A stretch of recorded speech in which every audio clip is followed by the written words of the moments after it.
Okay, cool. So the last thing I actually wanted to talk about was like gatekeepers or gatekeepering, right? So it's very funny because again, speaking towards allies, now I understand from an intention perspective, you want to help black people, right?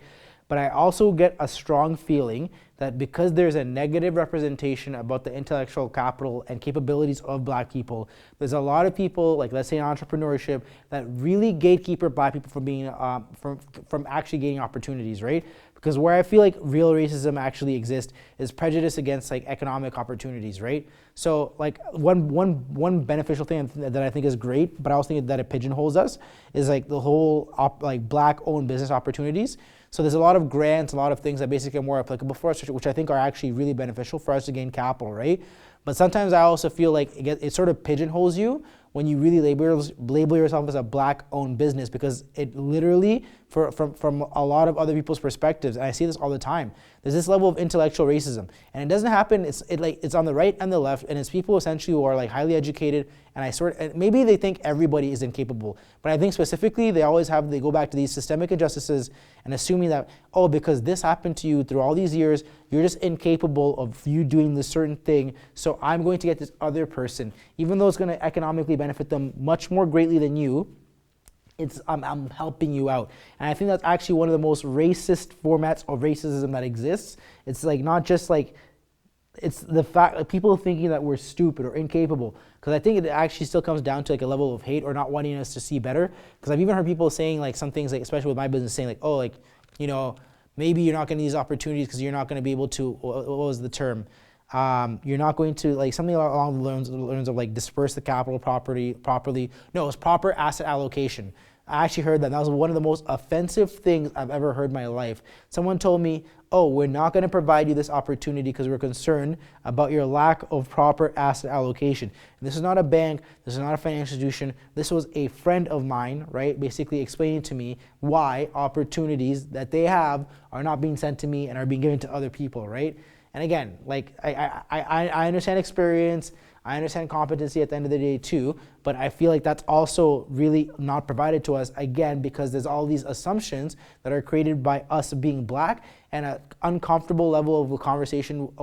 There is unwillingness, rather, of like, there's an unwillingness of these people who are allies to actually have really practical conversations with black people to figure out how we can sort of fix scenarios, right? So yeah, gatekeeping really bothers the shit out of me. I think it obviously exists for a lot of people, not just black people, but like you have to understand that like sometimes people are actually trying to hold you down. They will try to help you up a bit, but up to a certain level, right? At the end of the day, like no one's going to give you a handout. You should despise the free meal, and you really have to get what you get by yourself, right? But at the end of the, but it's also really restrictive when you do have to deal with gatekeepers all the time, and you will encounter that. I will say another thing. One challenge that I have, right, is that not everyone's going to support you, man. And like that's something that always pissed me off, but like not everyone's going to support you, and you don't need to be emotional with that. That's okay. That's just how life operates. Not everyone wants to see black people succeed better than them. That's just how life is. And I think I've had to get to a point where I've had to be less emotional about that, right? Because what am I supposed to do? Am I supposed to change your fucking character when you're fucking north of 30? I can't fucking do that. That's the fucking craziest shit in the fucking world. And sometimes I think that's why it's sort of crazy to say things like end racism, because what are you gonna do? Am I gonna genocide everyone who has these thoughts? No, that's not gonna happen, right? So like, there's also just like a level of understanding that like life's hard, man. And sometimes you just have to like win, right? And sometimes winning is surviving. People will be against you. And you just have to find a way to either collude with your brothers or find some opportunities to be ahead. Whether that is putting more time in, whether that's basically finding a platform for yourself to actually like, you know, speak on these things, whether that's upskilling by yourself, all this kind of shit.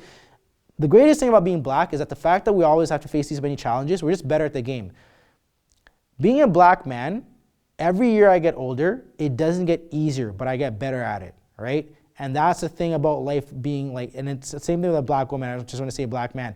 It's never going to get easier for us, we just need to get better, right? So I can talk about all these systemic issues 100%, and I can definitely talk, like, and I'll speak on them because there will be some people that will listen to them, but at the end of the day, these barriers have been here for fucking years, and we just have to fucking climb them, right? But we have to support each other, and we have to support the people that are actually willing to like to climb these barriers, right? Because they're the ones that are gonna help everybody else up. And like not everyone's willing to do that, and that's okay. But when you see somebody putting the work in, man, don't fucking call, and this is for the black community too. When you see someone putting the work in, bro, don't like roast him for like, you know, oh, he's not party, he's not doing this, da da da da.